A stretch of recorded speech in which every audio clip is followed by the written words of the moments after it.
I think nutrition is the most controversial topic. If you're going to wear horses' blinkers and eat what you eat and say vegetarian is the best, vegan is the best, carnivore is the best, if you're going to do all of that, you are being very emotional about these things and you're losing objectivity. Different strokes for different folks. Sometimes they fear monger with that. Yeah. I see a lot of people saying, Doctor, I eat so healthy and I still have cholesterol. My triglycerides are high. What is your take on cholesterol? First and foremost, you have to understand there are various components to a lipid profile. You have total cholesterol. Please keep that number a little aside. Don't react to that number being very low, very high. Some people, they eat little food, it will store fat very quickly. Some people, no matter how much they eat, they are able to process it well. Now, it is not palm oil that's the culprit.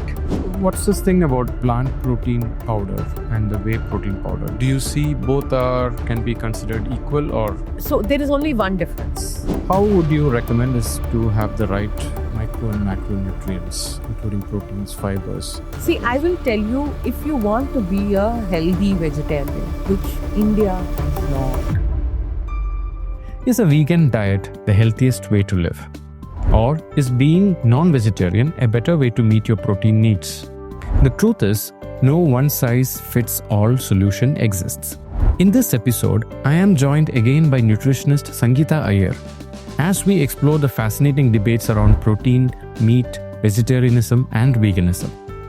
We discuss why it's dangerous to fall into extremes, how cultural philosophies influence the way we look at food, and what it really means to eat for your body type and lifestyle.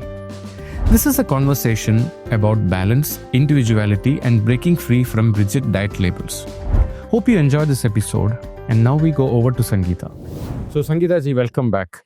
Thank you. Okay, this episode I want to discuss about the topic of protein. And I also want to talk about vegetarianism. And there is a lot of controversy when I think nutrition is the most controversial topic.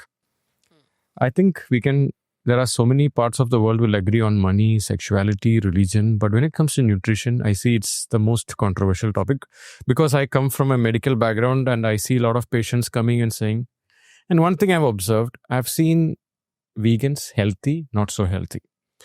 Vegetarians healthy, not so healthy. Meat eaters healthy, not so healthy. Absolutely. And whenever people come and say that, they cherry pick, I can give you enough reasons why vegans are the healthiest. I can give enough reasons why vegans, so many not healthy. Correct. Same with meat eaters. Correct. So what I came to, my hypothesis is nutrition is just one element of this. Correct. You cannot just put nutrition is the reason. It's because that person is vegan, that person got cured of this terminal disease or anything Correct. like that. I found out this is just one of the aspects. Correct. Maybe 30 to 40% to a great Correct. extent. Correct. So what is the idea? And today we hear a lot about protein. Protein is missing in vegetarianism. And some people say veganism is the way forward. Now, being a nutritionist, I want to hear your perspective on this. Okay. So the first thing I want to say is I agree with you saying that nutrition is one aspect of human health and wellness. Yes. There is nutrition, there is movement, there is hydration, there is purpose, there is community, there is sleep, and there is stress management in today's day and age. I just listed 7. Even if one of these go missing, in a chronic way for long periods of time. For example, if you are sleep deprived and yet do everything, eventually you will not be able to work out. Your nutrition will go wrong. If you are constantly stressed, no matter what you do, it will manifest in other conditions where, again, you will not become optimal in your nutrition, in your movement. If you don't have a sense of belonging or a purpose, and by purpose, I don't mean some great purpose, you don't have a community, a family, 3-4 people, that sense of belonging, your emotional well-being will go for a toss and that will have a ripple effect on everything. So you're absolutely right. Nutrition is one aspect. Having said that, it's an important aspect as everything else, because as far as you have this body, you have to feed this body. And the fuel that you give this body will at least at a physical and maybe even at a mental level decide how you feel, how you perform, what diseases are coming your way, what preventive practices that you can follow. So because you eat every day, even if nutrition is 30%, 40%, whatever that percent may be, it's an important aspect, at least for the majority of the time. Okay. Now, I think I like to look at nutrition and diet from the perspective of 3-4 things. Okay. What is your affordability? What is your accessibility? What is your convenience? What is it that that is your preferred way of eating? Okay. Then what you believe in, what your tastes are, what your culture is. Okay. So if these things don't come into play, unnecessarily talking about one ideology doesn't make sense. I'll give you an example. Let's assume that yes, veganism is like the church of nutrition. Mhm. I don't think 90% of India can access veganism on its own completely. So is it something that as a nutritionist I would en masse promote? Okay. Similarly, let's assume the new kid on the block is carnivore. I'm sure you've heard of it, right? Just like veganism 10 years ago was curing everything from your mental health to bank balance, today carnivore is curing everything. So now is that the new church of nutrition ideology? Again, I'll tell you, majority of India doesn't have accessibility, affordability, culture, belief. It will not happen. Okay. So therefore, if you look at what evidence says, and if you look at what our evolutionary biology says, humans are omnivores. Meaning what? We have evolved to eat a variety of different things based on what our geography, locality, accessibility was. Now, in some parts of the world, that may be that's a spectrum. It may be 90% plant-based, 10% animal-based. In some parts of the world, that may be 90% animal-based and 10% plant-based. And all spectrum in between 40, 50, 60, 40 all apply as a human being. Okay. Now, to this, there are layers that we add. There are layers of religion. There are layers of culture. There are layers of even taste and preference. Okay. So all this can be added, but ultimately, today, science has progressed to the extent that no matter how you want to eat, do you want to eat vegan? Do you want to eat lacto-vegetarian, meaning what most Indians are, vegetarians who eat dairy? Do you want to be ovo-lacto-vegetarian, meaning do you want to eat eggs, dairy, and therefore vegetarian meals? Do you want to be a pescatarian? That means somebody who eats only fish as part of their omnivore plan. Or do you want to be like me, who eats everything? Everything is possible. Let's understand that. That is very clear. Okay. Now, within these possibilities, the evidence is also clear that in all these, the more whole foods based you are, the better you are. So again, what is my point of view? What is the point of view on that? If you are an omnivore person and a meat eater like me, but if the bulk of your meat is going to come from bacon and ham and processed meat, you're not going to be healthy.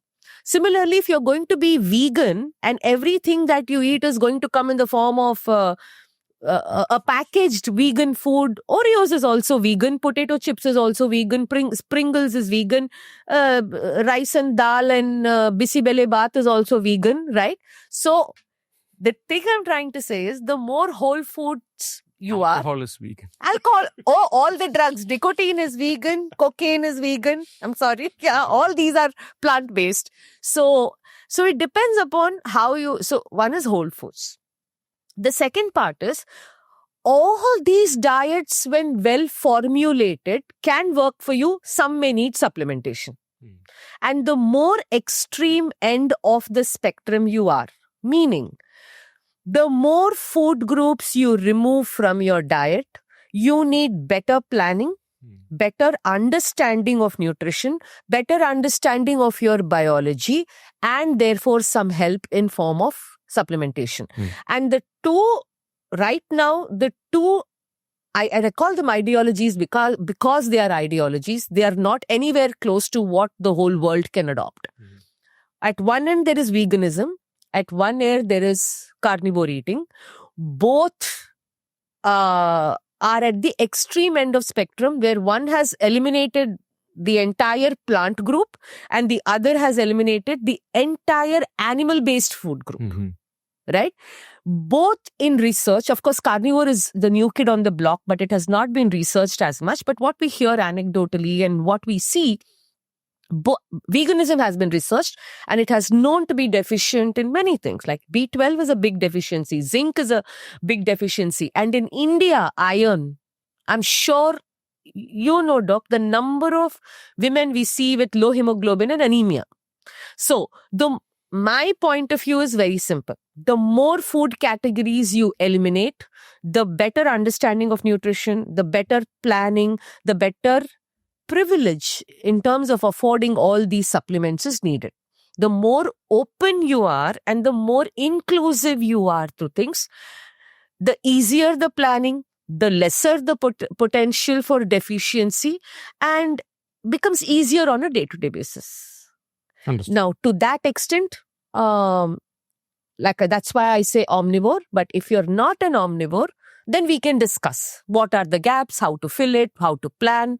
But if you're going to wear horses' blinkers and eat what you eat and say vegetarian is the best, vegan is the best, carnivore is the best, if you're going to do all of that, you are being very emotional about these things and you're losing objectivity. When you lose objectivity, you lose the ability to understand where the lacunas are to fix it, irrespective of what your way of eating is. There is one thing that I have observed. Now, when I say observed, it's my perception and my sample of patients that I've seen. What we grew up eating, I think that plays an important role in your energy levels. Yes. And suddenly, if you have a shift and change of food that you've been eating from your childhood and then you shift. Let's say I am a vegetarian. I grew up as a vegetarian. I am born into a very strict vegetarian family. Okay. And once I went to Moscow to give a talk on Ayurveda. And then it was on a school to give a talk to the Parents Teachers Association in a very affluent school where a lot of expats living there are coming. So the head of the school told me I wanted to give a talk on Ayurveda and all of that. And then said, tomorrow we're going to have another talk to just the kids. And I wanted to talk about the benefits of vegetarianism mentioned in Ayurveda. And I said, then I told, actually Ayurveda doesn't promote vegetarianism or veganism or none. Neither does it promote meat eating. It doesn't promote anything. It talks about the good things about all and the bad things about the excess. Correct. That's my understanding. And then when I told, Ayurveda talks a lot about meat. And then she was a bit sad. And then I said, but I thought Ayurveda is non-violent and it talks about veganism and all of that. And I was thinking, if I have to give a talk that Ayurveda is only talking about vegetarianism, that will be the biggest violence I do to Ayurveda. I was thinking from that perspective. And to your education and to the learnings and to the experience from what we know of Ayurveda. Yes.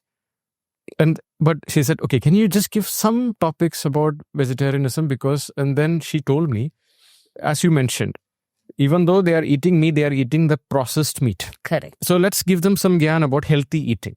And then maybe give some benefits about good food also, or what are the high fiber rich food, as close to nature, and more the shelf life, the more the problem with the food. And I was giving this talk, and then I thought, people. So there were some students who were like very much against vegetarianism. So I was just giving an anecdote, and I want your perspective on this, because whenever I talk to strong vegetarian army, like non-vegetarian is very bad. By the way, I am a vegetarian. Yeah. But I am I've seen a lot of patients who are meat eaters who are super fit and healthy, and I've seen vegetarians who are super fit and healthy. So I am Absolutely. actually torn between what is the right. And what I've understood, It's not food alone. what works for them works for them. Yeah. And it's This not food alone. is my Yeah. understanding. And I always have trouble when people come and say, this is the food the entire universe should consume. Exactly. I have this problem. Yes. Somewhere I have the problem with people telling that. Yeah. But the thing that I wanted to share is that day I gave a anecdote. What is common between camel, elephant, rhinoceros, horse? So one kid said, oh, they all are strong and they are having the very good endurance, and they all are vegetarians. They're big and strong, and they largely plants. Yes. So, and then some people were like nodding, okay, so that means there's something to vegetarian food also. And then one kid stood up and said, oh, doc, are you saying that we should eat only these animals? That was... I love the kid. Little kid thought. No, so what I understood in that is we cherry pick what we like. Absolutely. So if we love meat, I will find all the research articles that how great meat is. If I love vegan, I will find all the articles that veganism is going to save the world. And the beauty of Google research is you ask the question with an answer in mind, Google can give you that answer. So, I mean, that's what your mind also does. Yeah, confirmation bias, exactly. Right? What we call, right? So, and I'll come to your question and the anecdote, but I want to say something. You know, if you look at a couple of podcasts of mine about 2.5 years ago, you'll see a very strong bias towards animal-based nutrition. Mm-hmm. Okay? See, as a human being now, these biases are very inherent to us. It takes a lot to break these biases. I'll tell you where I am coming from. Just like you, I am born, raised in a very strict vegetarian family. And as luck would have it, in my family, eggs were not prohibited. For some reason, my dad always thought children should eat eggs. But I have a congenital egg allergy. So I'm allergic to eggs from my birth. So I ate nothing till the age of 32, and plethora of reasons why I had gut trouble. I had pre-diabetes, I had PCOS, I was 33 kgs overweight. By the time I was 30, there was a lot of things going on, and then something in me pivoted. Okay? Now, I'm not saying everybody should, but what I want to come back and say is a lot of times when we change our eating, extremes like me are far and few. Okay? And I wouldn't even promote that, or I wouldn't even say that. Okay, now because of this pivoting that I did, in my head I had a bit of a bias to, I pivoted it in with all good intent. I pivoted, it helped me, it should help everybody else. It doesn't work like that. Okay, so over the last 2-3 years, my maturity, my learning, and as humans, if you don't learn, evolve, admit your mistakes, then you're not a professional, you're not a human. And the more important thing, learning on the job. I've worked with about 2,000 different people in 4.5 years. I have seen how eating plays out. And you cannot shove an opinion on everybody, no matter how much it has helped you. So honestly, different strokes for different folks. What works for you will not work for me. Okay? And like you rightly said, if you are able to make tweaks to a person's diet, what they have been eating from the beginning. Of course, it has to change. There are certain things in the diet that have probably caused a problem. Therefore, they have to change. But you keep it within that purview more than, of course, the gut is happier, the person is emotionally happier, their chances of adherence increase. Mm-hmm. And ultimately, if you cannot, and this is proven in research as to what makes a person stick to a diet, the closer it is to their native foods, with small changes. Okay, if I today come and give you, Japanese are the healthiest in the world with the longest, if I tell you to eat all of that, will you be able to eat? I will struggle. Yeah, I am a meat eater. I can't eat all that much fish, and I can't eat natto, and I can't eat all of that. If you keep me closer to what I eat with some changes, I eat that. Okay, so one is, yes, you are right. Second, Kalam said this, that changing a person's way of eating, there is nothing more difficult than that. Absolutely. And you know that in the field and when you do all these workshops, and I know it when I sit, because literally everything, while everybody knows that they're fueling their body, it goes via the tongue. Mhm. If they don't have a taste and a preference for it, nothing you do is going to enter the system, Mhm. right? So to answer your question, I agree. There is no one diet that works for 8 billion people in the world. It has to be customized according to all the other parameters I mentioned in the body. Now, let's very quickly come to this interesting anecdote. Mm.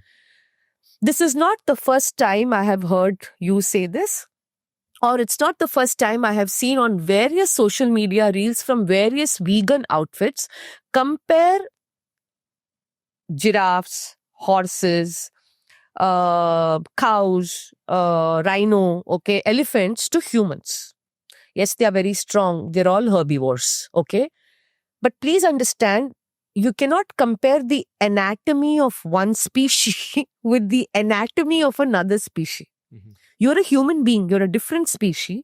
Your anatomy is very different. Your digestive system is different. Your colon is different. Your large intestine, small intestines are different from these herbivores. Mhm. Okay? Herbivores, and typically all these animals that you mentioned, they have to eat large volume of food. Mhm. That itself is the number one difference between a human and one of these herbivore animals. Humans they need nutrient dense, less volume of food. Okay? Between a horse and an elephant or whatever, they eat about 23 kgs of plantation in a day. Okay? And they spend about 18 hours eating. Human beings at best in a day. In today's day and age, and even in our hunter-gatherer days, we spent more time hunting and foraging than eating. Yeah. We ate probably 1 hour a day if we found food, right? These animals spend about 16 to 18 hours eating and they regurgitate their food. They have a compartmentalized digestive system. So, layman language, multiple parts of the stomach. We have only one stomach. They have different stomachs, and they have something called hindgut fermentation. Mhm. There is a backside of the stomach that takes all that plant, and they have the requisite microbiome to convert all that plant material into protein that works for them. We don't have this mechanism. Please try eating only greens for 1 week. And also train and see if you are producing any amino acid. This experiment nobody will do because it is insane. Mm. Your gut, your stomach, your abdominal cavity itself is smaller when compared. Look at the size of these animals. The pH value of the stomach of a herbivore and of a omnivore is very different. And we have a very strong stomach acid which is closer to that of a carnivore animal, and it's compared largely to a dog or a pig Mhm. at 1.5, which means we are highly acidic, which allows us the capability to actually digest a large amount of nutrient dense food, but not a large amount of volume dense food. Mhm. Which is why you see that in sometimes when people eat a lot of greens, even in your protocol or my protocol, we'll first tell them to reduce the amount of raw food you're eating Mhm. because the stomach can't digest it well. Second aspect of human beings, let me tell you, we absorb nutrients better from food when it is cooked. Mhm. We do not. So, animals can run away and protect themselves. That is their defense mechanism. They can bite you, they can claw you, they can do. Plants have anti-nutrients as their defense mechanism. Phytates, lectins, all of that, tannins, you know. So while it is true that when you eat plants in their raw form, they have higher amount of nutrients, but they also have anti-nutrients that when you eat, the absorbability becomes very, very poor. When you cook your food, whether it is steaming, braising, blanching, whatever you do to that plant, soaking, while the nutrition will reduce a little bit, but the anti-nutrient effect is blunted and you absorb food better. Mhm. So please do not compare yourself to a cow or to a elephant. Your gestation period in which you are born, an elephant takes 18 months to gestate and be born. You're born in 9 months. Human parents take care of their offsprings literally for the longest. Theirs is different. They are taught to eat and hunt very differently. You are fed differently. So the species is different. So this comparison is a hilarious comparison, but often used. I think again it's a cherry picking. You believe in this and you keep repeating, hoping it'll turn out to be the truth, which is not. That narrative really supports your belief. No, I'll also tell you one more thing. What are carnivores saying now? Lions eat meat. They are in the wild. They don't get diabetes. They don't get cholesterol. So we have a stomach acid close to a carnivore. We are facultative carnivores. That's what the carnivore. What is a facultative carnivore? A facultative carnivore is somebody who, if has an opportunity, will prefer meat. An obligate carnivore is somebody who will eat meat only and nothing. For example, a lion. It can be hungry. You give spinach, it's not going to eat. That's an obligate carnivore, right? Like even cats are obligate carnivore. Unfortunately, we feed them all sorts of things, but a cat will, if it sees a lizard or a rat, it will eat it. Dogs are again not obligate carnivores, right? So this is the argument of the carnivore world. But the lion does many things, okay? You don't do. The lion, if hungry, will eat its pup, okay? You're not a lion, like relax. Yes. You cannot compare, okay? So yeah, you're a human being. You're talking about the pH value. So one of the arguments the vegan world or the vegetarians talk about, and also the anti-meat eaters, what they talk about is red meat eaters have higher, they're prone to cancer. One thing. And then also they talk about this pH value, the acid alkaline concept. Are you aware of this? Yes, sir.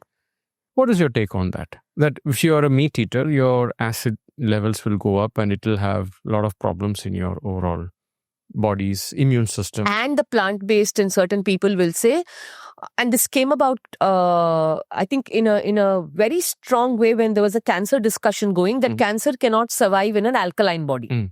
Yeah. And behind that philosophy, a few years ago, then came the alkaline diet, alkaline water, alkaline food, drinks to alkaline, drink this in the morning, your body will become. Ask any medical professional or a biochemistry professional. You can do nothing to change the pH value of anything in your body. That is tightly controlled by your body. Yeah. Like the pH value of your saliva, the pH value of your blood, the pH value of your stomach. If you do things to alter this, one, if these things alter, you will really fall ill and die. And second, there is nothing you can externally do to alter this, because if this is getting altered, you are really unwell and you need medical attention. In very few cases, especially in cases like leaky gut, SIBO, irritable bowel syndrome, we see a drop in the acid levels of the stomach, or we see doctors give some medication, especially when they have the reflux coming, right, which causes a burn in the throat. They give you certain medication to drop the acidity of the stomach a little bit, the acid value. That also is done only for a small period of time. Okay. So, number one, you eating or not eating anything cannot make your blood, your stomach, your saliva. There is a pH value in your genitals. Nothing can alter that. Therefore, if you do anything to alter that, you get infections. I want to give a very small example. There was a time when vaginal cleansing products were marketed very, very aggressively. Okay, people started doing that, using crazy techniques like douching and all of that. And that led to more infections because the products that they were using was slightly altering the microbial balance in that place. There is there is microbiome even there that controls the pH and that controls. So what I want to tell you is, you cannot do these things externally by eating or not eating something. You can cause problems to your diet by eating processed and ultra processed food. Now, Now let's come to the other side of the argument. So this is very clear. Mhm. There is no such thing as an alkaline diet. There is no such thing as an alkaline water. There is no such drink that will make your body, an acidic body more alkaline. Okay. Mhm. Usually when people refer and they say they feel acidic, they feel that is a problem. That's a gut health problem. Something is going wrong, which is what we discussed in all the causes of irritable bowel syndrome. Yes. Okay. You could be overdoing something, or your sleep could be disrupting, that your gut microbiome is disturbed. You go back to that, your body will naturally come back to its pH balance. Now, let's talk about red meat and cancer. Processed red meat causing cancer, there is a very strong correlation. Mhm. Again, none of these are causative. Okay. But there is association. People need to understand when you see headlines, there are 3 levels. There is causation. So let me explain this. Smoking causes lung cancer and other types of cancer. Straight causation. Like there is no debate. There are enough studies, research that show this. Okay. Alcohol causes addiction. There is no debate here. Okay. So second level is correlation. So people who eat a poor diet, especially ultra processed red meat, there is a strong correlation of colorectal cancer. Yes. And that was studied largely in the US population. You have to also understand that the majority of the West, they eat processed red meat. Okay. There is a very small association done in epidemiology studies of red meat. Now, the classification of this red meat is not known.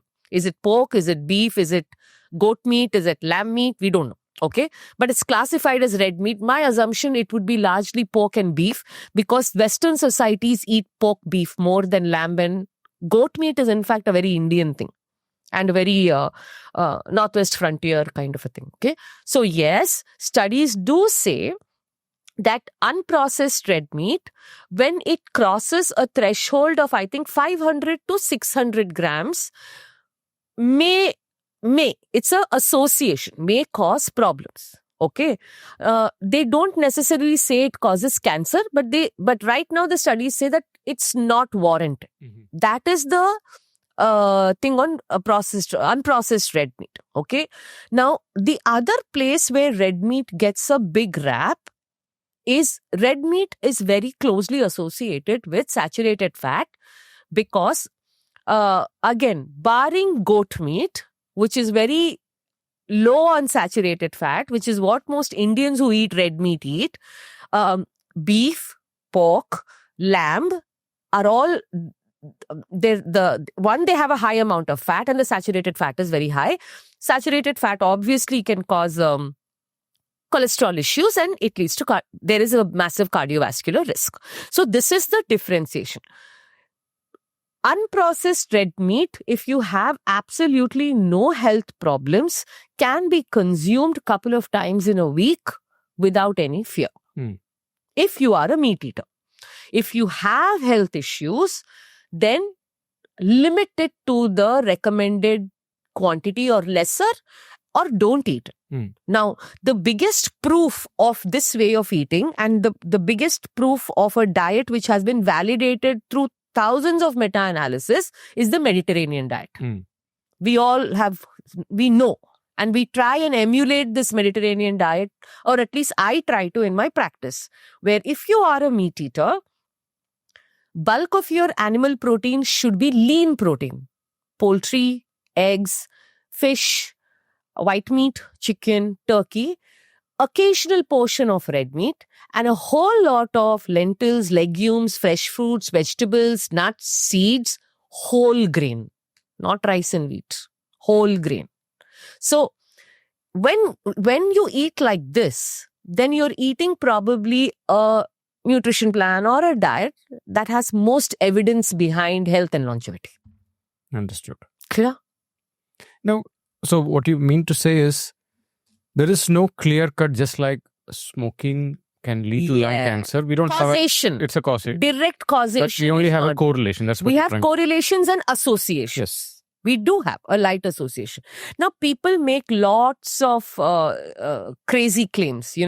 They say, oh, Kerala is emerging to be the place with highest amount of colorectal cancer. And then people will draw a correlation that they eat a lot of non-vegetarian food, meat food, and especially beef is eaten. Nobody is examining the overall nutrition of Kerala, right? What are they pairing their beef with? As far as I know, it is a highly refined grain. How much oil is going into that cooking? What is their activity level? What is the alcohol smoking consumption in Kerala? So people make these weird correlations, associations and correlations.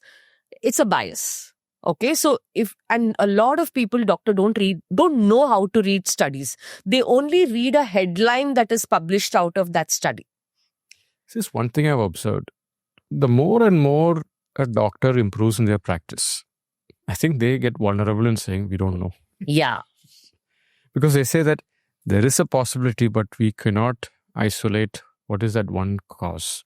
And there is no mono cause that. Correct. And doctors will always play it safe because it's their job. So the minute you have a cholesterol, like let's say your lipid profile is imbalanced. I really want to talk about, thanks that you brought. We'll bring this up. Yeah. Okay. So let's say your lipid profile. The first thing the doctor will say, sab non-veg chhod do. What? No. Here non-veg is everything. Are eggs bad for cholesterol? No. The American Diabetes Association and the American Heart Association has now said that dietary cholesterol coming from eggs, 2 to 3 eggs in a day is not a problem. So they will say, leave all non-veg. Do you have cholesterol in chicken breast when you eat? No. So I think doctors will then just give one blanket. It's like how if you present with the slightest level of high uric acid, they'll say, stop all protein. That is not even the problem. The problem is purine. So, yes. But I guess I understand the doctor's side. See, 1, doctors in our country are overworked. 2, they have too many chronic things to see. 3, they do not have the time to do nutrition counseling the way I will do nutrition counseling. 4, they cannot follow up. My 50% of my time goes in chasing my clients, though I shouldn't have the need to chase. You're not eating this, you're not eating that. I mean, it's like babysitting somebody sometimes. So they will follow some large, safe rules. Cholesterol, don't eat non-veg. Stop ghee. Eat home food. Cardiovascular risk, all red meat, all seafood goes away. But mutton has nothing in it. Can the person eat once a week? So they'll bring everybody to the base vegetarian. Vegetarian diet in India tends to be a carbitarian diet, which worsens the problem. It's more high glycemic index. High glycemic index. Foods, everything is... the doctor will say, aap vegetarian ban jao. But instead of 80% of our diet being, like I said, vegetables, fruits, nuts, legumes, seeds, pulses, 80% of our diet will become carbs. And further, now you will not see any change in your health. You will keep having the same HbA1c numbers. You will keep taking one medication after another for statin. Then you will see triglycerides going up. This cycle never ends. So I think it is a skill and an expertise problem. And doctors are overworked. They are here not for preventive health care. They are for sick care. So there needs to be another, like I said, again, this is beyond my pay grade at least and your pay grade. There needs to be another system of health which is on preventive medicine. Probably you need the role of a registered dietitian in a clinic or in an office. Nowadays, you see registered dietitian either when you get admitted into a hospital for, like they'll say, okay, so-and-so needs a low potassium diet, so-and-so needs a low sodium diet, or only in an endocrinologist. So if you go to see a diabetologist or a diabetes specialist, you might see one registered dietitian sitting there. But I must also say, the food that is given in the hospitals are one of the worst. Agree. There is Mari biscuit in that food. There is khakra. There is makhana. It is most likely insufficient in protein. But they have in paper. Yeah, in paper, nutrition is there. So, those dietitians need a little more updation and your nutrition needs to play a larger role. So, again, this is like a system problem that we need to fix when it comes to doctors. I think it's time to reinvent and educate the masses on what and how to eat. Yes. So, I'll go back to one thing and then come back to the cholesterol. You said that we cannot change the pH. But as we know, the pH of our blood is slightly acidic. Correct. But what if we tend to eat food that has a tendency to be more acidic? Like, for example, there are certain foods, if I eat, I will tend to have acidity problems. Certain foods that will increase my uric acid levels. So those kind of things that can tend to increase my body heat. Hmm. What do you think about that? See, if you don't mind, doctor, this is a very uniquely Ayurveda concept. No, I Okay. want you to be open, please. I'm trying to learn here. Okay. I'm not trying to impose my thought on somebody. Okay. I'm trying to question. Did I miss something, or I want to learn more about it? Yeah, I have questioned this a lot myself. Now, typically, what I see when you feel acidic, when there is a burn in the stomach, when there is heartburn, when you get, in Hindi we call it khatti dakar. Basically, there's a sour kind of a reflux. It's basically food coming up. These are all when people, I want to deal with heat and acidity differently, because this is classically common in India. Typically, when you have these have these symptoms, you have eaten very calorically dense food, which has been cooked in the Indian context we say in a very rich fashion, that your body, and you're not eaten it once, you're Someone eating will it. call it korupu. கொழுப்பு. ஆமா. So when you eat exactly கொழுப்பு ஜாஸ்தியாயி இதெல்லாம் சாப்பிட்டோம்னா நிஜமாவே we eat கொழுப்பு, which is fat. Yeah. Okay, or which is called kovu in Telugu. So when you eat, like, I'll give you an example, biryani.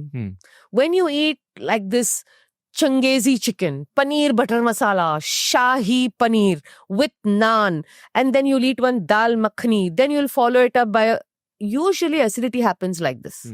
Or when you're constantly, or you've indulged in one wedding fare, typically sitting at home eating simple home food, acidity is not happening. Yeah. Unless your home cooking is bad. Yeah. I see acidity again. Oh God, I ate. Today was puri chole at home. I got acidity. How was the chole made? Puri is being deep fried in oil. So typically, this acidity, khatti dakar, all this what we call, happens when you eat very, very calorically dense food, and typically that's high sodium, high refined carb, high fat, or sugar.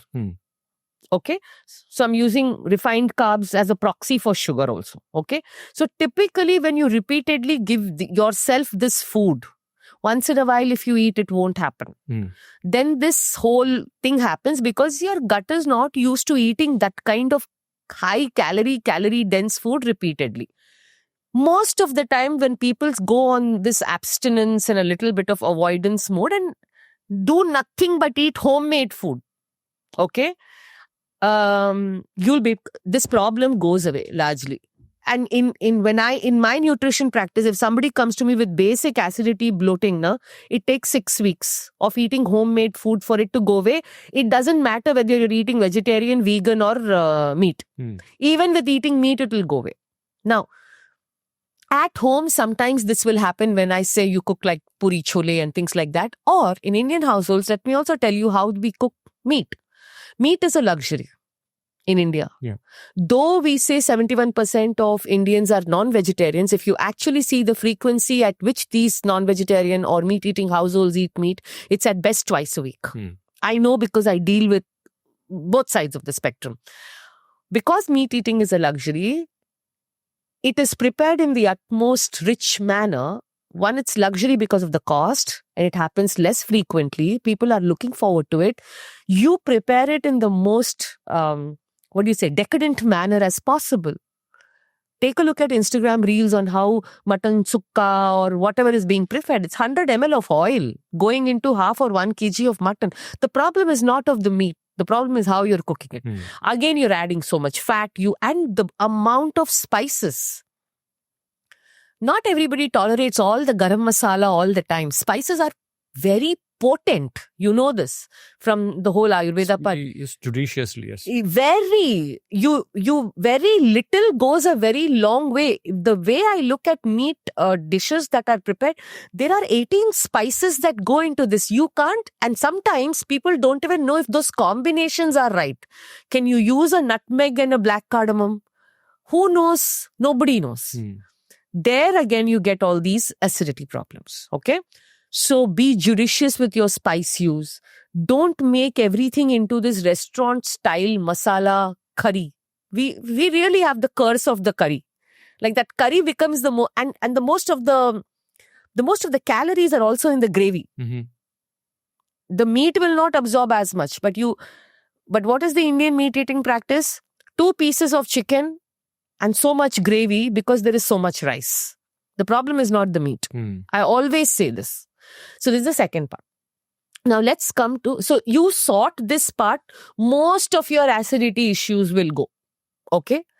You don't need to do anything alkaline to the body. And most of the time, eat our own homemade food. You're fine.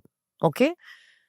Now, the heat is a very interesting conversation that I've heard folklore, and largely I think it comes from grandmother's wisdom and it has origins in Ayurveda. So I'll tell you how the statements go. Can't eat eggs in summer, they generate heat. Okay. So typically if a person eats eggs and I tell them, yeah, you can have 2 eggs for breakfast, third day, if there's a pimple or a boil, they'll say body is generating heat. Scientifically, I'll come to what is heat and how evidence-based nutrition justifies heat. I'll tell that. Scientifically, there is no this heat generation by eating certain foods like cold foods and hot foods are there in Ayurveda. In evidence-based nutrition, it is not there. So it is very difficult. So we have to go by the person's experience. Now, there is another. So I'll come to where the feedback on heat is. Now, mostly people will tell you that when they eat protein and animal protein, they will say I'm feeling the heat is generating. Will it cause heat? I'm eating chicken every alternate day. Will it cause heat? I'm eating eggs. Now, in evidence-based nutrition, how it generates is when the thermic value effect of food. Every food has a thermic value. Carbs have, fat have, protein has, vegetables have, fiber have. Okay. Now, the thermic value of food, how is it defined? It is defined as how much calories of that food that you have consumed is utilized in digesting that food. So let me break it down. If you ate 100 grams of chicken and it is of X calories, it is proved in evidence-based or science-based nutrition that about 30% of that calories will go in digesting that protein. Because protein takes a while to digest. Now, this is not considered a bad thing. You know why? Because 1, you're not absorbing all the 100 calories. 2, 30% of the calories you're eating, you're utilizing. 3, because it takes slightly longer to digest. That is why protein has very high satiety. All these are good. Now, with mixed knowledge, I'm sorry, I will not know the Ayurveda. You'll come to it. So, people will go and see thermic value. Then somebody would have told them this causes heat and they'll say protein generates heat in my body. So, excess protein is bad. The same concept has been unknowingly espoused to a lot of people by certain very well-known Ayurveda practitioners that meat doesn't digest in your body for 72 hours. That is completely wrong. That it takes 72 hours when you eat meat to pass your digestive system. That is not true. Now, the thermic value of carbs and fat is very low because they absorb easily into the bloodstream. The thermic value of refined carbs is even more low. Now, for better health, you want foods that deliver nutrients into your system slowly. Like lozenges. That is why we prefer low glycemic food, because you don't want, especially glucose deliverance, you don't want fast. Similarly, the thermic value of fiber is a little longer. Not as much as protein, but a little better. That is why we insist on high fiber food, because it keeps you healthier, it controls your glucose spikes, and it keeps you fuller. Again, protein plus fiber is where the satiety lies. There is no satiety in refined carbs. or fat. So I can't give all this explanation. I'm talking to you, you're understanding. When a client comes and they have a preconceived notion, you can't not understand that. So we then tell them to reduce the quantity, or sometimes we tell them, hey, maybe sometimes is a process of building tolerance. So for example, if you're coming from eating on an average 30 grams of protein in a day, when you go slightly higher, you do feel fuller. You might have a change in how your gut feels. You might see some changes. It is what we call an adaptive process, which happens with the human body with anything. If you're starting with 10 grams of fiber, if I push you to 20, you're going to have a similar effect. There is a transition. So then with such people, we don't get into so much argument, but we try and explain to them that, okay, every alternate day have eggs, or to compensate for, if you think this is heat generating, we say have some coconut water, have buttermilk. Okay. Again, all this is borrowed from Ayurveda wisdom of what is, but to talk to them in their same language. If I say no, evidence says what you're feeling is stupid, there is no such thing, nobody will listen to me. Empathy is very important when you're dealing with patients and clients. So this is how we handle it. But yes, I do get this a lot. I've spoken a lot. Love to hear your perspective on this heat causing and all of that. Okay. So when Ayurveda was documented, they didn't have calorific value. They understood the tastes and they understood the effects it had on the body. So one example I'll tell you, if you observe the Andhra food, people in Andhra Pradesh, they eat such a spicy chili food. Yes. So I used to always wonder, why do they eat so much chili food when it's already hot there? Yes. And so one guy gave me a response and I was like, wow, that was one of the best answers that I could finally understand why they eat so much of chili food.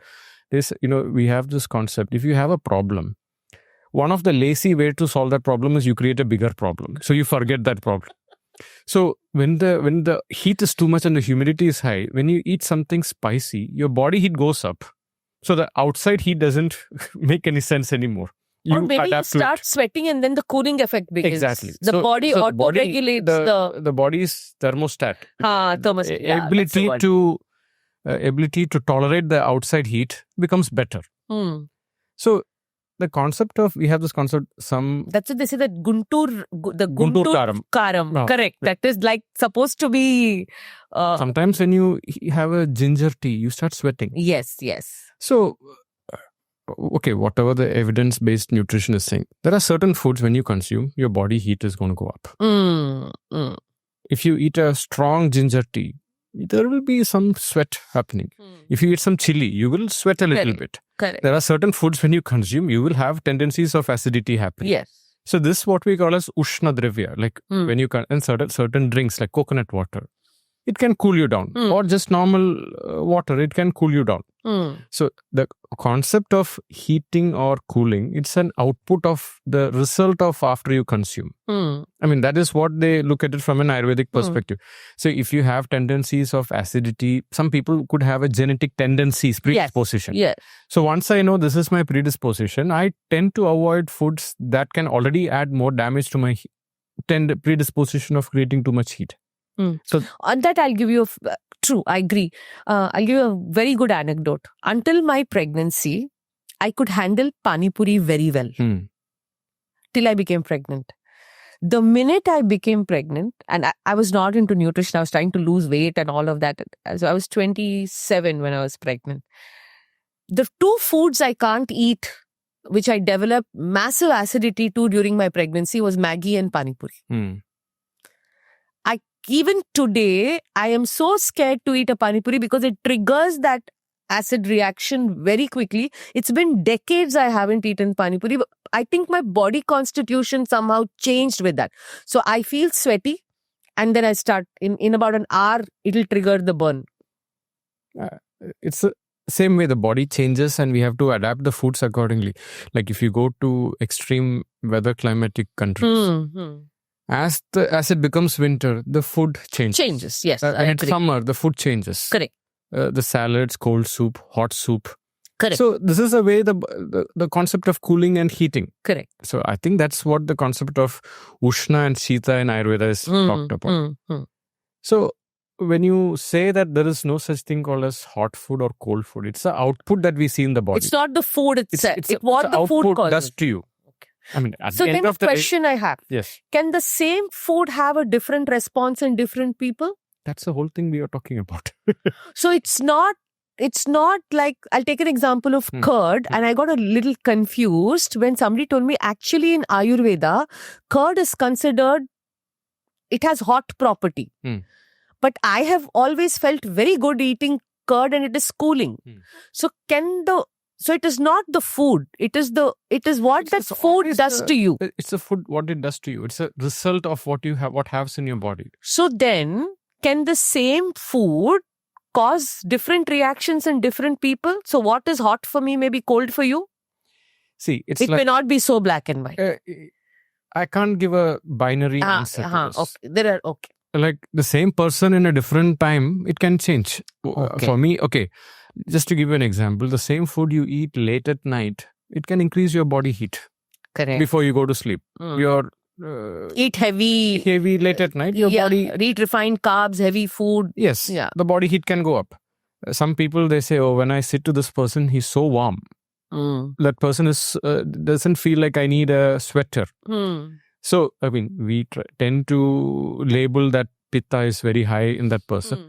But what is actually happening is somewhere the tendency of the body to generate heat is more. Okay. Like in menopause, the tendency of the body's heat is high. Hot flashes, correct. In fever, the tendency of the body to generate heat is because it's a protective mechanism. So I don't want other microbes to come. Correct. And why is the body generating heat? It is a way of the body's coping mechanism to certain habits and what you consume. Correct. So how is your body responding to certain things? And the same body will respond differently in different timelines, different time of the day. So as you mentioned about curd, for some people, curd is very good. Yeah. For some people, curd can give them a lot of allergies. Yes. So it is a mucus. They talk a lot about it. I've never understood it. I eat curd in every season. In some people, they don't eat curd at night. And in winters, they say curd gives them cold. Though cold is caused by a virus. But in some people, it doesn't suit. So you keep it away.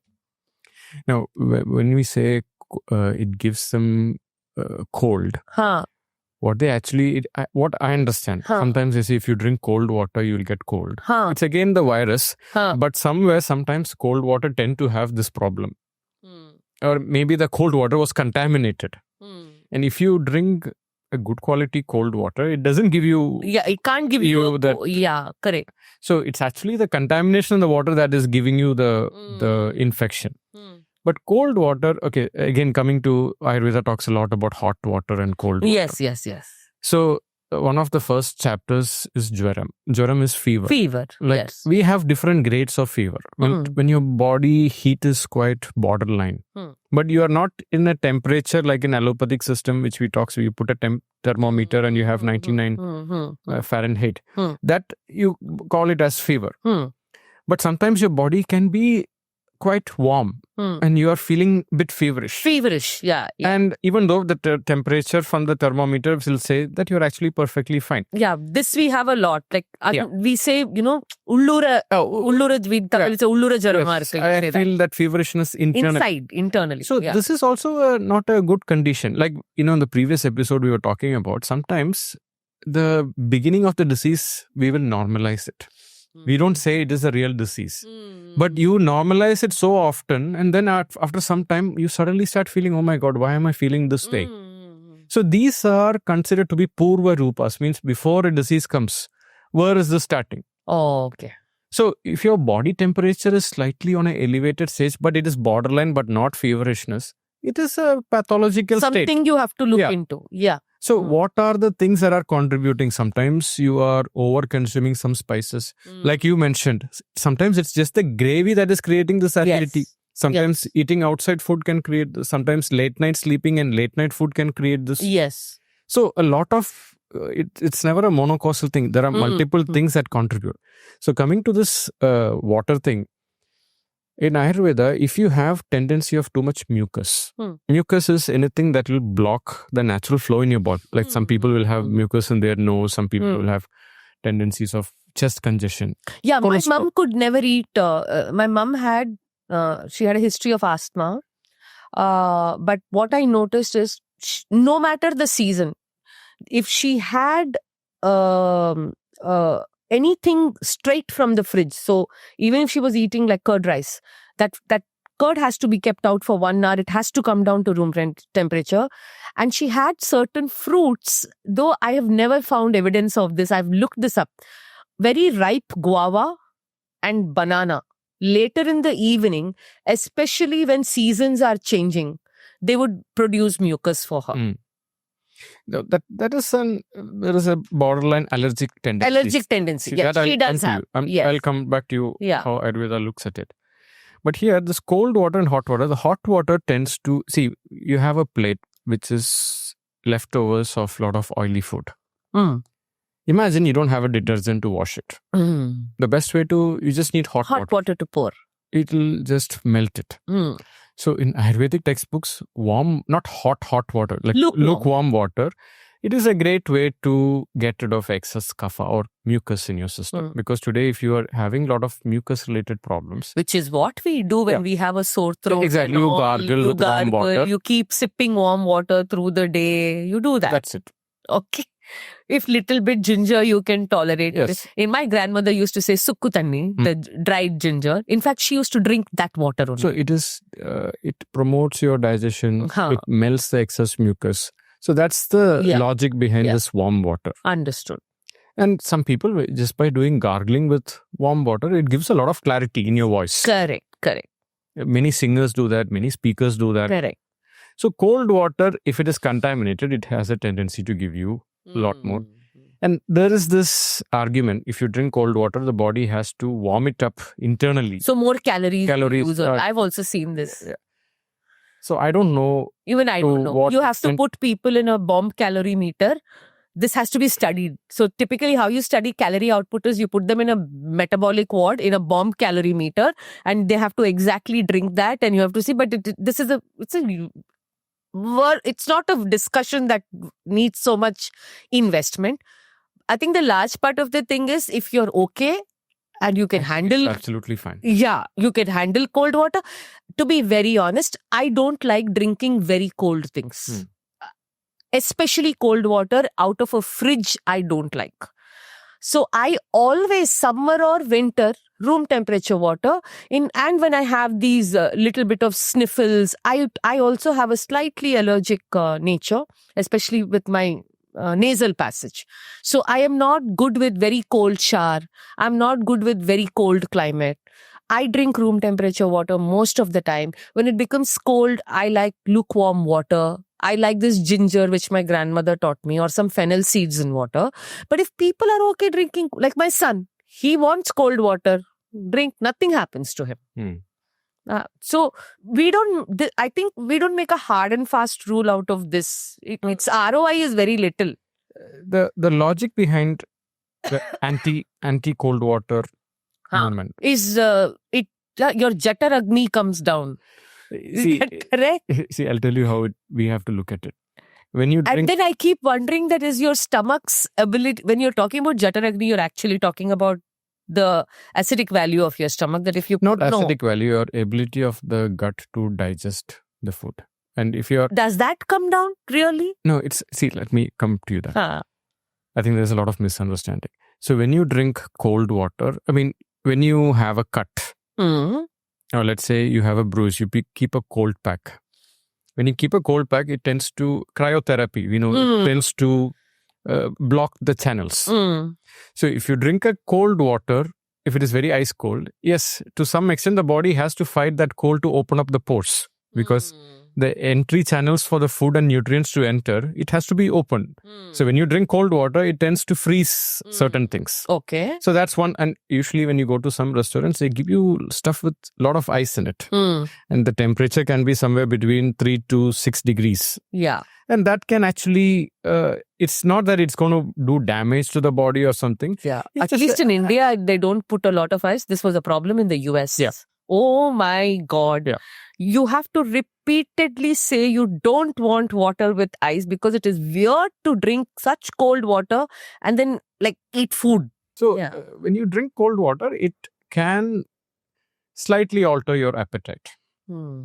And it's not like it's sometimes they fear monger with that. Yeah, I don't like that. they make it into like a big Yeah. that's it. Now your digestion will be done and you won't be able to digest any food and uh, yeah. But so the healthier practices want to drink room temperature water. Try and avoid, but one odd time if it happens, it happens. So sometimes what happens, we don't know where the ice is made. That I agree. So Now, and sometimes some of these 100%. ices, when they put so you can just take tap water and put it in a freezer, So and then they this mix flack it. I got when I spoke about somebody on not me, somebody else on Twitter recently said Diet Coke is healthier than street side sugarcane juice. I agree because look at that hygiene level of where that street cane juice is. Look at that machine. Typically, you will have flies sitting on it, cholera breeding ground. See in what bucket that glasses are and how they are being washed. Nobody is drinking it like that. Everybody's putting them out. Finally, you don't know the origin of the ice. Yeah. I think that's where the ice leads to contamination and infection. Majorly. So if people have tendencies of constant infection, then drinking ice cold water is not recommended. And if they have an allergic tendencies, then ice cold water or cold beverages can make a lot of difficulties. That is the logic behind this. It's not like one size fits everyone. Everybody, the whole world should drink warm water does not exist in Ayurvedic textbooks. So this is one. Understood. And then coming to you're talking about Jadaragni. If you drink cold water, your Jadaragni will. It talks about if you drink, like sometimes when people are eating food, along with that, they gulp water like they are thirsty. Yes. That is not recommended. Of course, you need to sip water. It actually enhances your ability to swallow food and it helps you. This is what I have also agreed with, that small sips are okay, but in between gulping. Between gulping is what is not recommended. But we say that don't drink water at all. No, that is not right.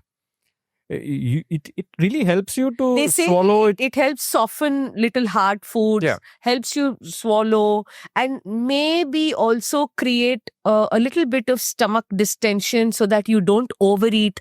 The feeling of satiety comes in because it takes, they say, 20 minutes, right? There is a lag for satiety to kick in. Yeah. That's why they also say eat slowly, let that lag come in. So this makes much better common sense also. I think somewhere I think fear mongering is where the problem is. Huge. And many people misunderstand the context. And sometimes fear mongering sells. Negativity goes viral. Yeah.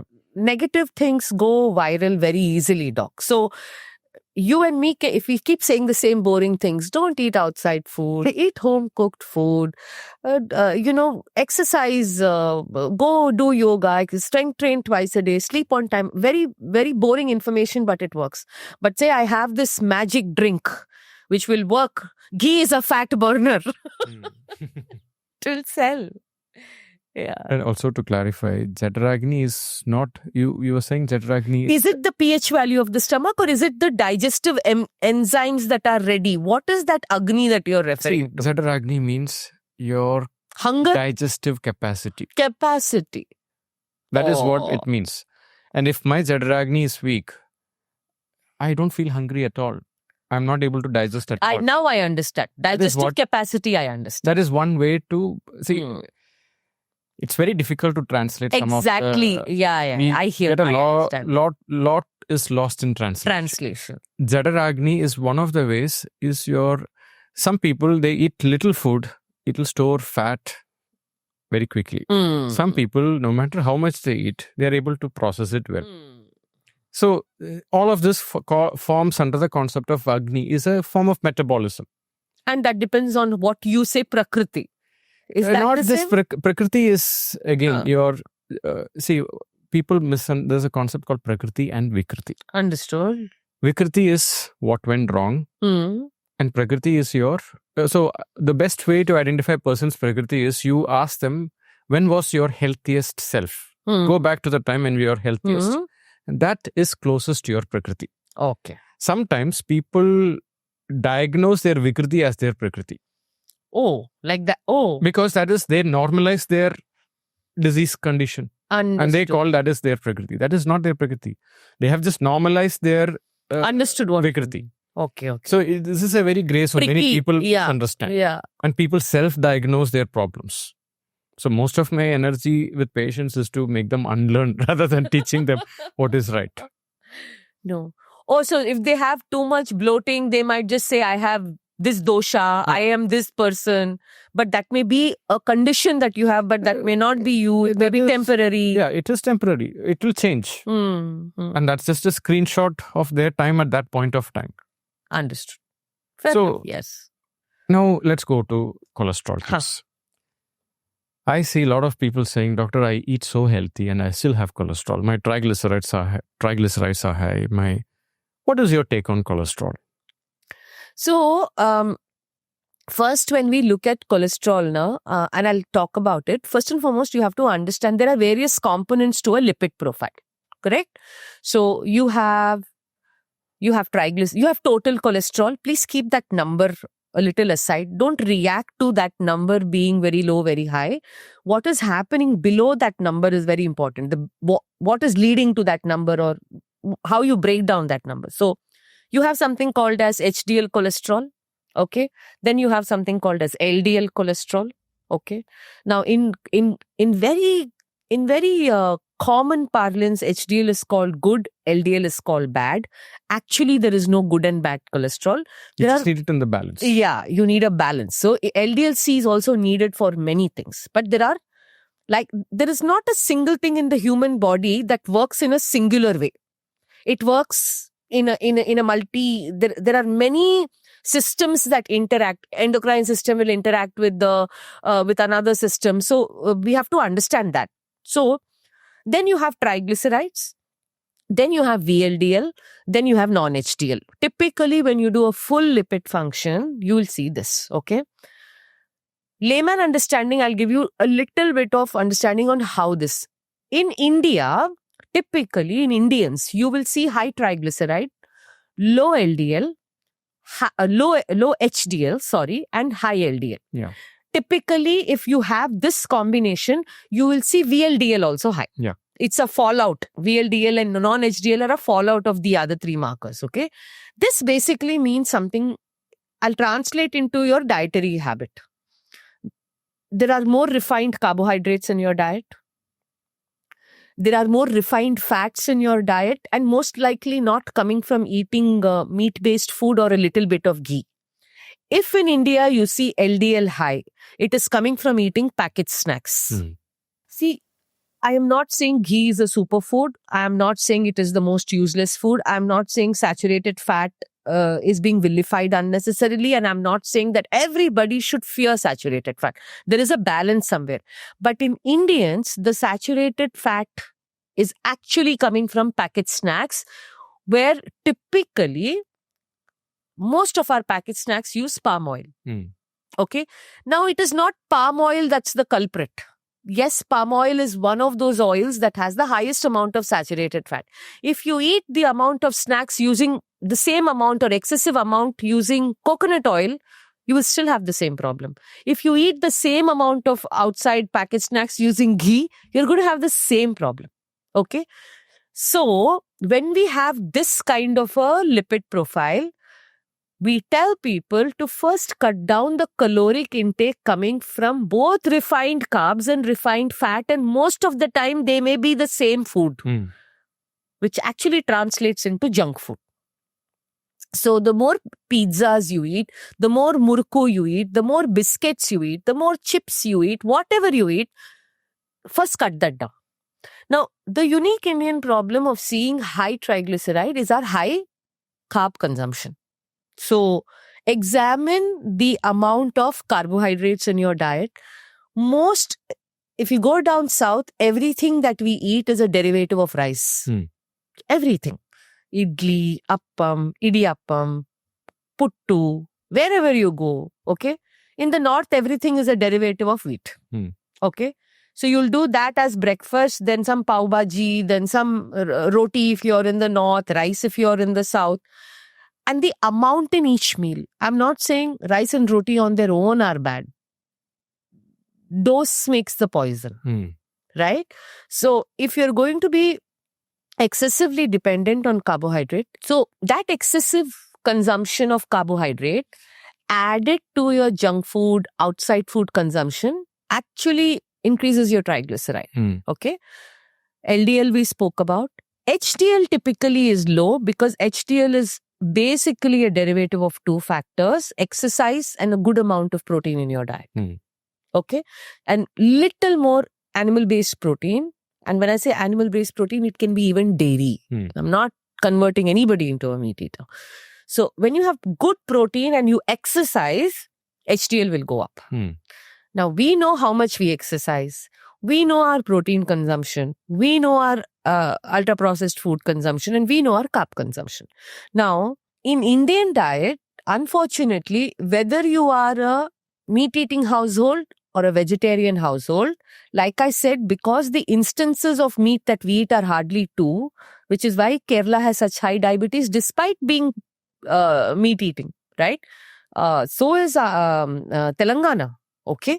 So the thing is, our plate proportion has to change. So you need a little more fruits, vegetables, yes, protein, nuts, seeds, and you need to avoid the dependence on high glycemic index carbohydrates. Rotate those carbohydrates with a little bit of millets. Some nights don't eat carbohydrates. Use some lentil-based options like, we do a moong dal pesarettu or a masoor dal, red lentil dosa. Your lipid profile will get better. So it's not just I am vegetarian and I'm exercising and people still complain. Maybe it's in my genetics. We have a slight genetic disposition for metabolic syndrome due to the fact that our ability to store fat is limited. Okay. So we have, it's not just Indian, all South Asians, we have a phenotype called TOFI. Thin on the outside, fat on the inside, which means our ability to, everybody has fat cells, and fat cells have a capacity to hypertrophy, meaning grow. Okay. In Indians, this capacity to grow in South Asians and in Indians is limited. In other ethnicities, for example, Caucasians, the ability of this fat cell to grow is much bigger, much higher than ours. How does this play out? You can have a Caucasian person, an American or whoever, who's 20 kgs overweight, but still doesn't develop metabolic syndrome, like still may not have fatty liver, may not have type 2 diabetes. You can have an Indian person who's barely 5 kgs overweight, and probably that adiposity is in the midriff, and they can have elevated HbA1c and insulin resistance. This is our genetic predisposition, but this is a very small. Now, the fallout of this predisposition when we don't address it, and when we keep eating similarly, is when you have fatty liver, over years it will progress to type 2 diabetes. We know this. When you have fatty liver, it will increase the triglycerides. Then when this LDL component and you don't correct your nutrition, you have poor lifestyle, you start having plaque in arteries. That's how we become cardiovascular. So this is the genetic problem we have. Okay. There is also another genetic component that anybody can have, not just Indians, where if you dig deeper into your blood work, and please consult a cardiologist, don't go by my advice. I'm not a doctor, but this is information I'm sharing. There are 2 more tests. One is ApoB. I'm sure you're aware. So LDL-C and ApoB are connected. If you have elevated ApoB levels, then you may need statin therapy, at least for a limited period of time till you control your cholesterol levels and your lifestyle and all of that. There is another test called LPA. That tells you your genetic probability. So if LPA measures your genetic, predisposition, you do not have medication to drop your LPA levels if I'm correct? You do have medication to handle your LDL-C and ApoB through statin therapy. So if you have a genetic predisposition, then you have to be even more careful about fatty meat, junk food, a lot of saturated fat, full fat dairy, cream, cheese. That has to be a small amount of your diet. So this is how you evaluate it largely. So this homocysteine, what do you think about, now people are a lot talking about, So there is homocysteine some evidence that, so high homocysteine is also emerging to be a cardiovascular risk. genetic predisposition. It can be either genetic predisposition or low B12 levels can also raise homocysteine. That we've seen both ways. So there are both factors. Talk to a doctor. Ideally, your homocysteine levels should be low. So it should not be in 17, 18 and all of that. So if you talk to your doctor, they will advise you. Uric acid, again, funnily, I have seen that one, it is either lifestyle related, and some people, no matter what they do, they are unable to drop their uric acids lower than 6. Recently, I've had many cases, dropped all the purine, corrected insulin resistance, brought HbA1c lower, weight normal, but uric acid is still not budging. So in some cases, even this is it may not go to the extent where it will cause gout and it will cause pain and all of that. But in some cases, even uric acid, there is a little bit of a predisposition. See, at 6, it's not a problem. When it goes beyond 7.5 and 8 and it it can be problematic. So, so these are the different aspects on cholesterol. If you look at people who claim that they are living a healthy lifestyle and food, and still my cholesterol is not going, audit your processed food, snacks, the timing, your sleep, and your exercise. Yes, again. Yes, and more HDL will not improve if you don't exercise. I'm telling you, I've seen this. Most Indians have their HDL. Now, when you say exercise, any particular exercise? Strength training.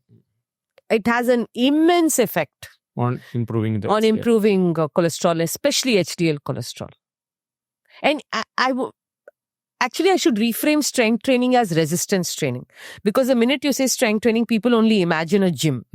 It can be done at home with your own body weight, but of course, you have to learn how to challenge yourself. It can be done with resistance bands. Anything that creates resistance to gravity and thereby uses your muscles. No, you tear apart your muscles. Anything that you do.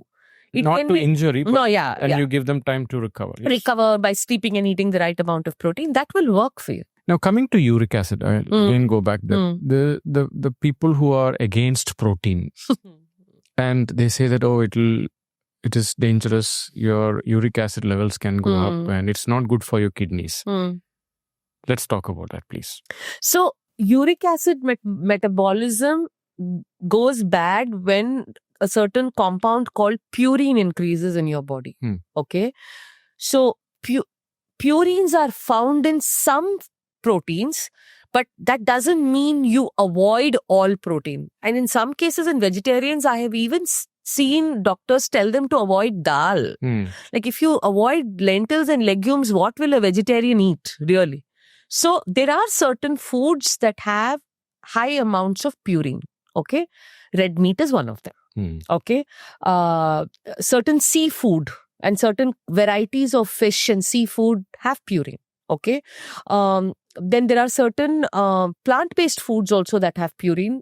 So what you first have to do is, if you are a very regular, the other thing that causes elevated uric acid is a lot of fructose, not whole fruit. High fructose corn syrup, which is there in most of the packaged shakes, yes. So if you're eating a lot of high fructose ketchups and barbecue sauces, and if that is there, so this can increase your uric acid. Even indulging in high foods that have white table sugar, because sugar has fructose. So if you've gone through a spree of eating, which we see in between October and December, you ate a lot of kaju katli, a lot of donuts, you ate a lot of sugary, you will see an elevation. So protein alone, first cut down all this junk that you're eating. In protein, you have to remove foods or limit foods that have high purine content. But other protein, you don't have to limit at all. So every time you have a uric acid problem, removing even dal and even like a good fish and even healthy fish and even lean chicken, of course in India we don't eat turkey, but for people who live abroad, removing turkey, that's not needed. Eggs, you don't need to remove eggs. So somebody who is a strict vegetarian for maybe certain beliefs, whatever reason, how would you recommend is to have the right, the micro and macronutrients, including proteins, fibers, to give a broad. See, I will tell you, if you want to be a healthy vegetarian, which India is not. Because we're a carbitarian, as you said. That's a new word I learned. And this worked earlier. Please don't get me wrong. If you have to go into food history, look up there are lovely articles on our food history on how it changed to become a carb-centric diet, why we became grain heavy. Largely it was the result of British colonialism. We came out of 5 big famines in that 200-year period. We were plundered, with all our riches went away. We were taxed. We were giving back tax in the form of grain. Millet cultivation went away. Though Green Revolution is very helpful, it made us self-sufficient. MSP, minimum supportive price, was introduced. India had a very, very agriculture-oriented economy. We had a culture of eating only twice a day. 3 meals a day was not a part of Indian culture. Most of us did field work. Therefore, at one time, when your morning had paratha in the north and tapioca in Kerala and some idli and whatever in Chennai or some rice-based fermented dish in the east, it was fine. Today, you are not that economy. Most of us don't do that job. At least in the last 30 years or 20 years, we are behind a laptop. We don't have that kind of hardship. We are not taking a bus, train every day, though there are few people. Most of our job is behind a screen. The average Indian walks less than 4,000 steps in a day.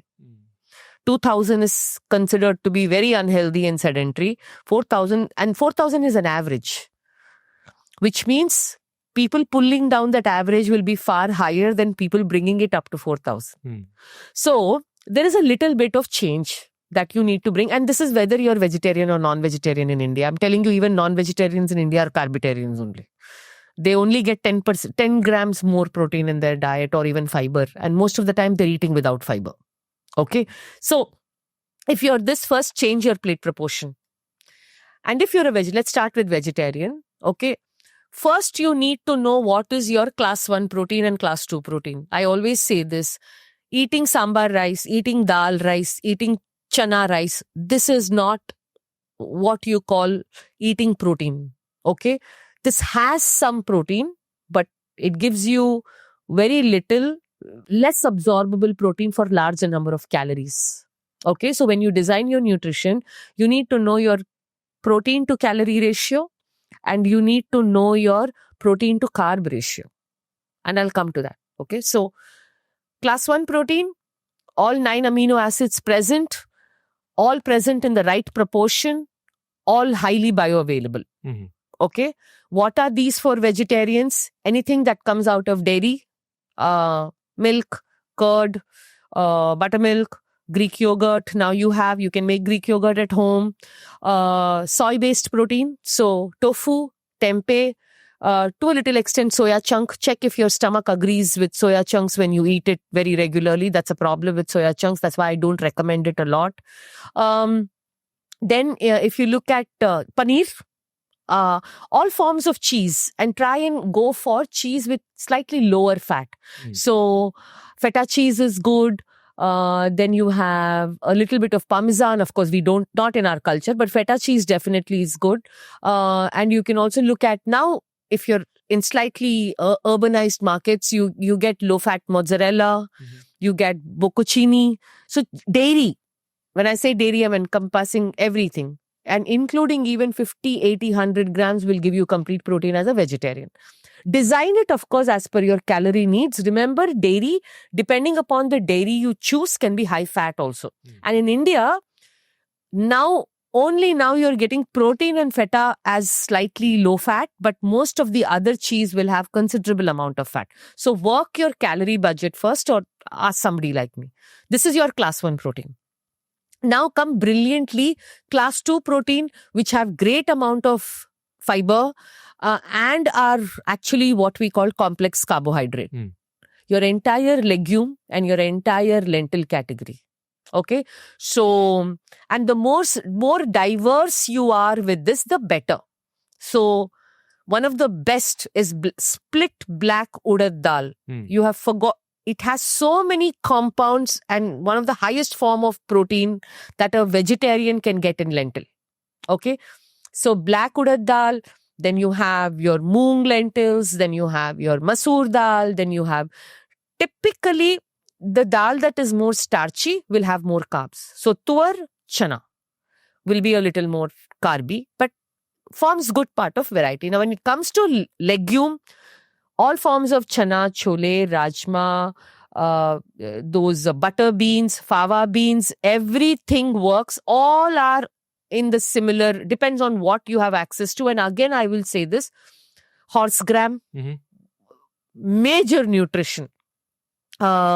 You can have all of this. The good part of all of this is they are very good for your gut. They have a lot of fiber. They keep you full. Okay, so this ho gaya, one pyramid, one pillar is class 1, small quantity, support protein with this. Third now in your plate needs to come seasonal fruits and vegetables. Minimum 350 grams of vegetables, 150 grams of fruit in a day. Most Indians, tell me who's eating this? It's very difficult, yes. Nobody is eating, okay? So 350 grams of whatever is seasonal and local, 150 gram. This will make 500 grams of actually plant-based matter. And in this is where all your micronutrients lie. Along with this, you need a very small quantity, like almost a tiny serving of nuts and seeds. Again, nuts are not for protein, seeds are not for protein. They are for healthy fat and some micronutrients like omegas, selenium, small bits of that, which you don't need a lot of. That's why they are called micronutrient. Please don't sit and eat a whole bowl of badam for protein. You're not getting protein. You'll get fat only. Okay. So same like paneer also. Same paneer. Paneer is high fat, not protein. But now, like I said, because there is demand in the market, now you're getting what? 25 grams of protein, 100 grams of paneer with 25 grams of protein. That's almost equal to a grilled chicken breast. So it's good.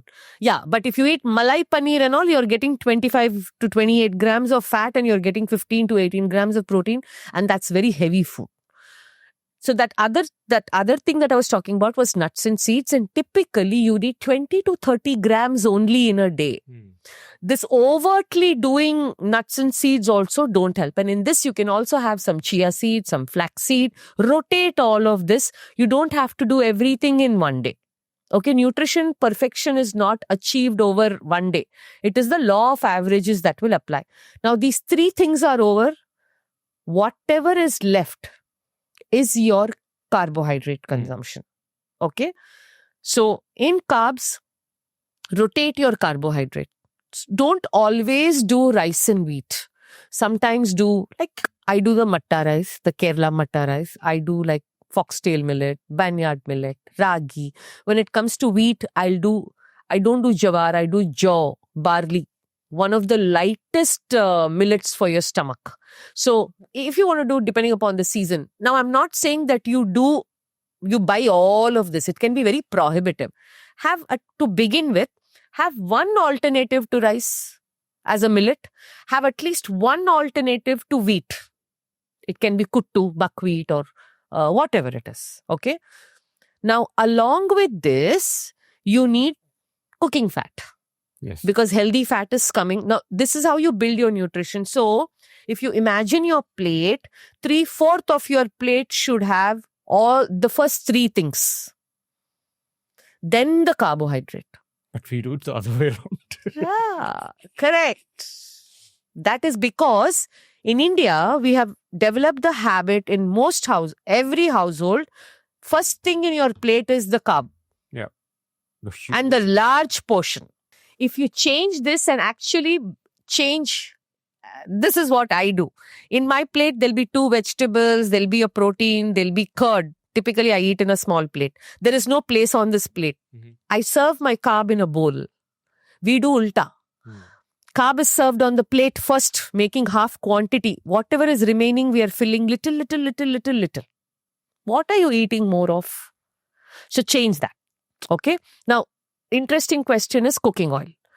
It doesn't matter what cooking oil you use if you're going to eat too much oil. Let me be very honest. The amount of cooking oil or fat you're consuming, this fat, will always trump what oil. So, is extra virgin or should I be spending 3,000 rupees and buying extra virgin olive oil? Or should I be spending 2,500 rupees in buying ghee, A2 cow Bellona method ghee? Or should I be vilifying sunflower oil? At the first level, first control the oil. More of ghee, more of extra virgin, more of peanut oil, anything more is going to be problematic, right? Now, ideally, rotate your oil.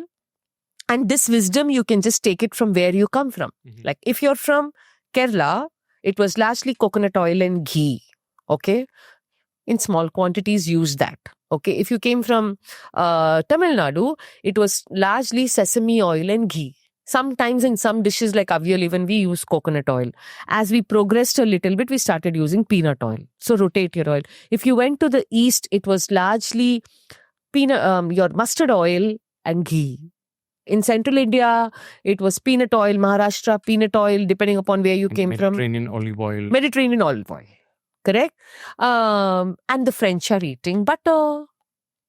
And a lot of saturated fat and they also have a lot of whatever. So control the oil, have a good, now, am I asking you not to eat olive oil? No, please eat olive oil, but you don't have to break a leg. And please understand, Indian cooking typically needs blended olive oil. Most of the olive oil because it doesn't survive the smoke point. So if you're really eating a salad, which most Indians don't, we don't have a salad culture. Okay, we have a salad culture. A salad culture will have onion, tomato, beetroot, cucumber and chili and some chaat masala over it. That is not salad, that is salad. But that's good to eat. Please eat. So unless you're eating that, you don't need to invest in a whole lot of extra virgin olive oil.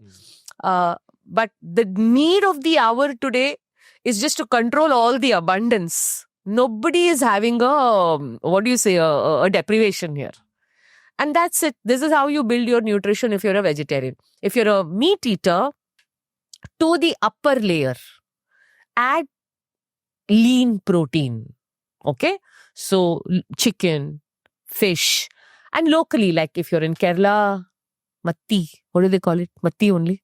The fish, sardine, matti, correct? So sardine, anchovies, wherever you are, Bangla, wherever you are, from which coast you are. Because if you're in the coast, you'll eat fish more.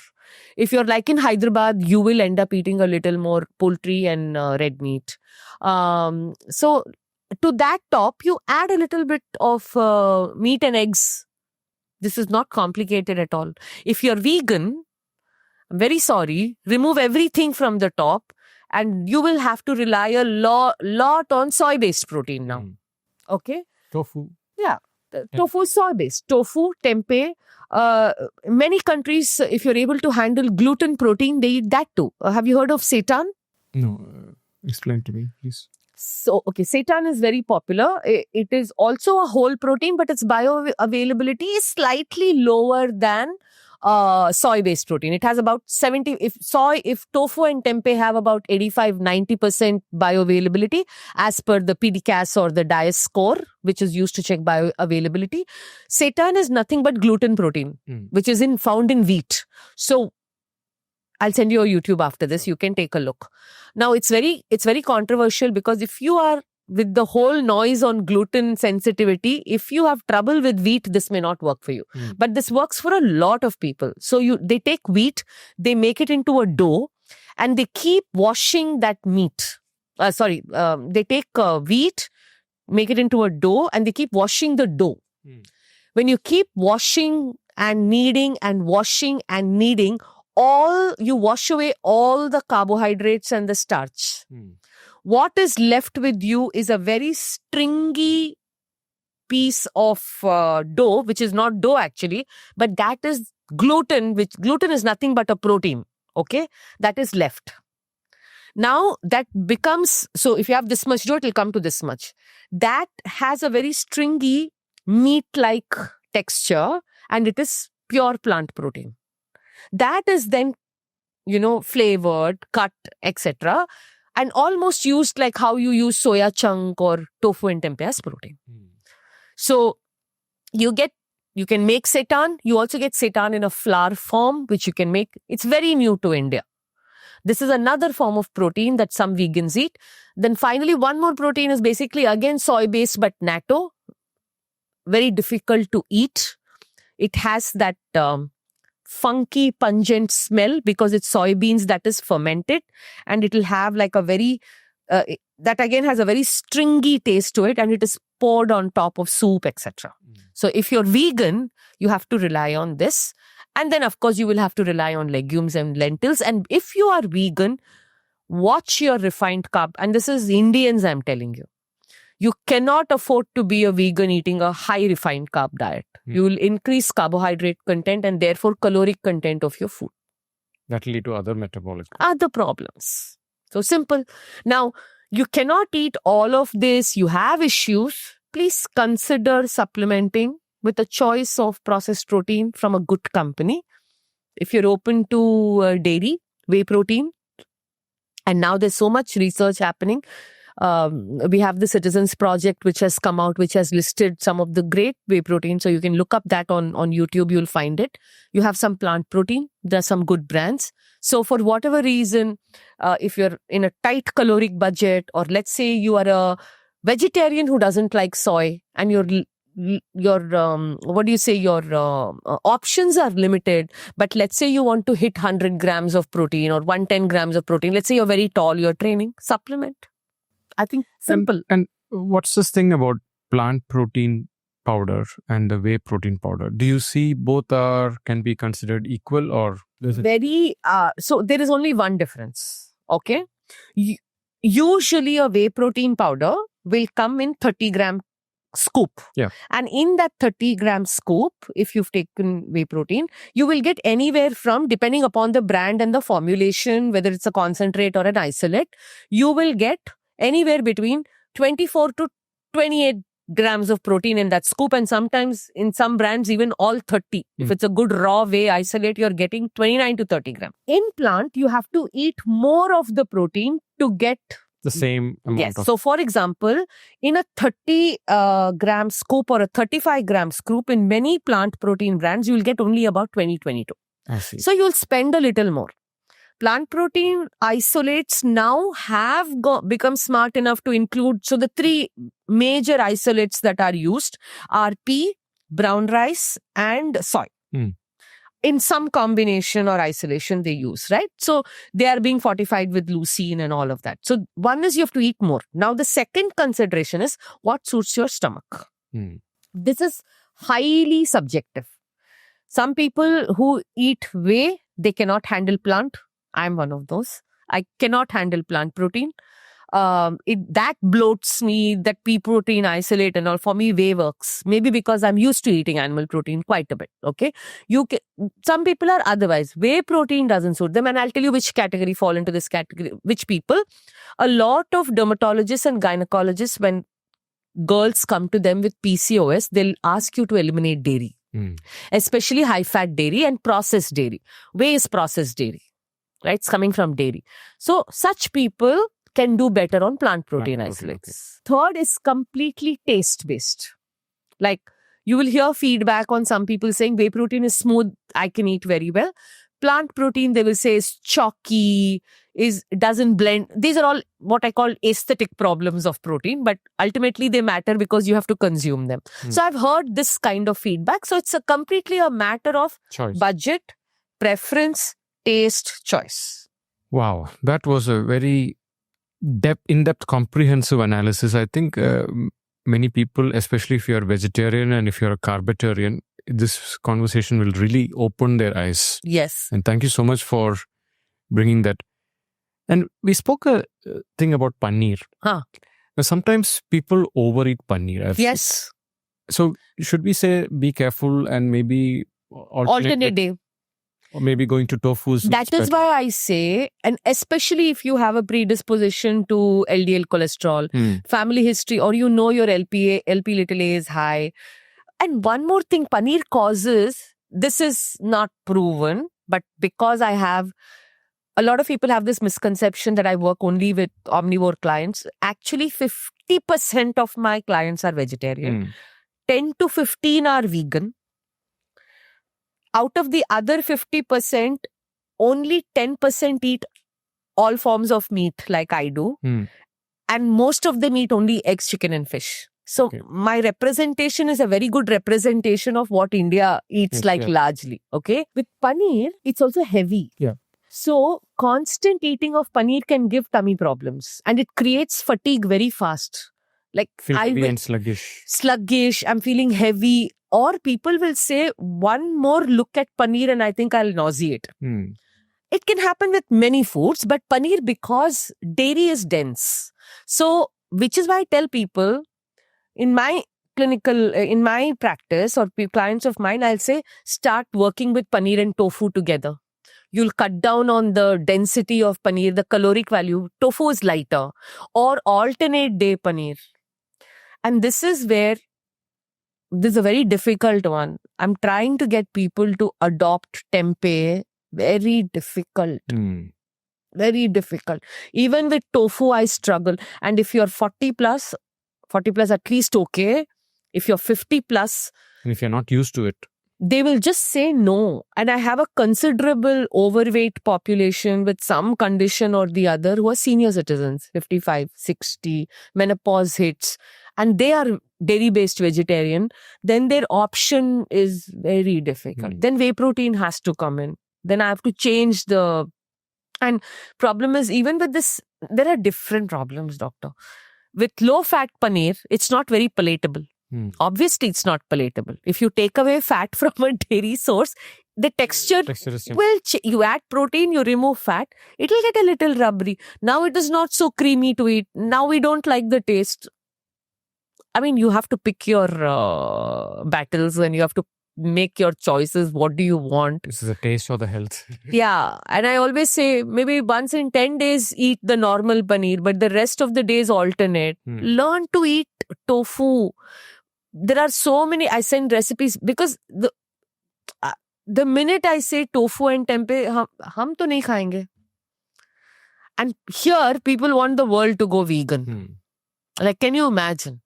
No, I think we missed the bus on what is... we are choosing that veganism is the... So as long as your protein intake is fine, as long as you have the right micro and macronutrients, it goes well. And this is one thing I've observed when people... And can I just say one more thing about veganism? Not everybody has the bandwidth, the resources, the mental bandwidth, the emotional bandwidth to care about all the issues in the world that you care about. Can I be very honest? You may have a massive belief system or value attached to animal cruelty. I may have it to malnutrition of children in India where there is stunting and wastage.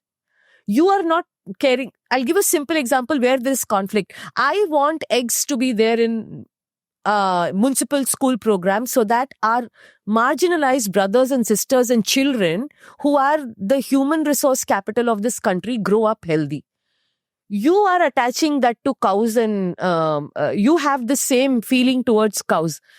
Who's to state which is better and therefore which is more morally superior? You're understanding where this is where we have conflict of interest. Okay? This is why I'm saying that anything that is based on a belief system will not work. So, if you are a vegan, instead of having all these debates and saying all of this, so where is your initiative to solve for the problem. How do you make soy-based protein more accessible? How do you inculcate it in the form? What do we do in marginal groups? What do we do in tier 2, tier 3 areas where people forget eating muscle meat? They eat organ meat for survivability. You know, there are areas, right, that eat liver and intestine. There are certain communities that do. They get majority of their nutrition. So this is it's a very, like I said, it's having only, looking at things only through one lens. So that's what I wanted to say, that not everybody will care about the same. Tomorrow, Sia will care about feminism. Can everybody care about that? No, right? So, I mean, there are many layers to one thing. Yes. You have to look at all round it. Part. Yeah. Thank you so much, Sangeeta ji. And I really hope all the people who are listening to this reach out to you also. And can you also please give a very short brief about how you work and how people can reach out to you? Of course, I'm going to put all your content in the show notes and people can reach out to you. Yeah. But it'll be good how you work with your clients. Is it like 3 months, 6 months? Yeah. So I'll tell you, number one, which most people get wrong, I don't have a team. I work personally with every client that I'm on board. So I take limited clients. Okay.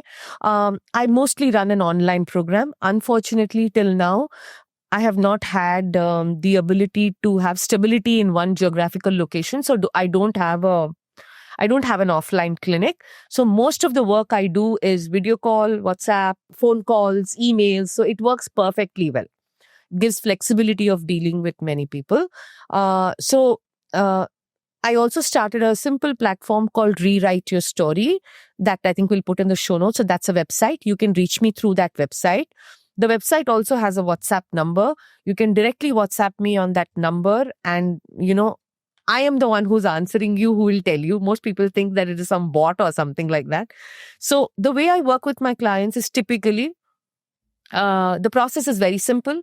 You reach out to me either through my website, which will come to me on an email, or on WhatsApp. Many people reach out to me on Twitter or X. That's where I'm most active. Some people now also on Instagram. So wherever you reach out to me, I'll guide you towards this WhatsApp number because that's easier for me.